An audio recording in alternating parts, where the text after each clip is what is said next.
The obsession with the outcome is actually a trap, and accept that some days we will fail. How many of you are afraid of failing? Correct. Thank God there are people speaking the truth here. What did Rahul Dravid say?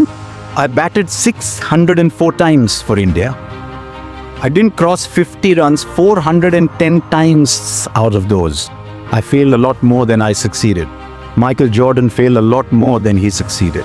Roger Federer failed a lot more than he succeeded. So is there any point worrying about failing? If Rahul Dravid is not worried about failing, why should we be here? No? Don't agree? Or is it because you're just saying this guy's coming to the end of his career, he can say whatever he wants? The truth is, if you're not afraid of failing, you will more. It's happened to me twice in my life. After I finished my BTech, I didn't know I was going to get in here. In my wildest dreams, I didn't imagine I'd get in here. So what do? This is 1983. You don't get jobs if you're an engineer from a small college in Hyderabad. So you delay unemployment. That year, the IITs had started something called GATE, Graduate Aptitude Test in Engineering, to do an MTech at IITs.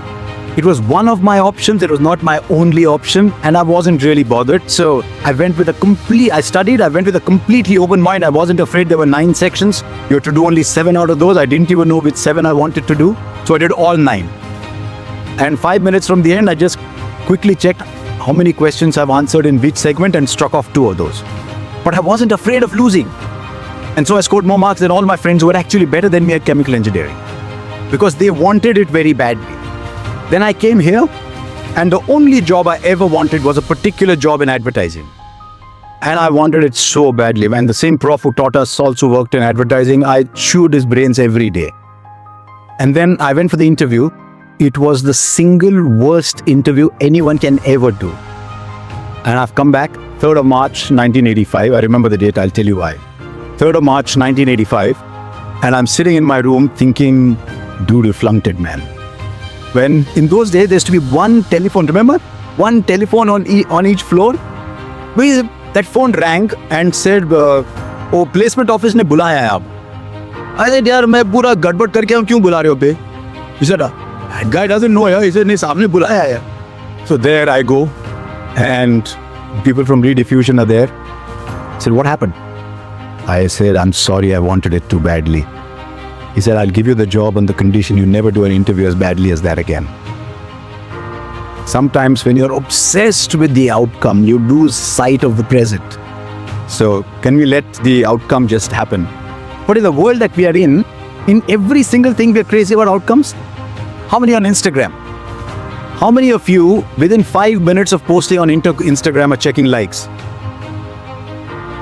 And how many of you are saying, damn, nobody? We are obsessed with the outcome. You're obsessed with results. All the time you're thinking of results which are not in your hands. And on Instagram, effectively, I'm on Instagram too. You say that I forget to post. I'm on Instagram too. But on Instagram, we are living the lie, aren't we? How many aspects of today's life are we living the lie in? The world is beautiful, is it? I don't know what my next job is going to be. My assessment has not gone too well, and I've built up all these EMIs because I'm this cool guy who's got to drive a big car, right? You're stressed out like hell. You're pretending you're living a lie. That is where depression is coming in. And luckily, I've got grown-up men as children, and they talk to me about the amount of depression in society these days. It's a direct outcome of how much you're crazy about these outcomes. Don't worry about outcomes in life. We're not playing a T20 match in life, you know. Our life is a test match. We're not playing a T. Sometimes it might look like a T20 game when one quiz follows another. Especially when the 2 o'clock quiz is announced at 1:20. Are profs still as cruel? They are? You're going to the mess and there's a small notice somewhere saying quiz at 2 o'clock? Thank God.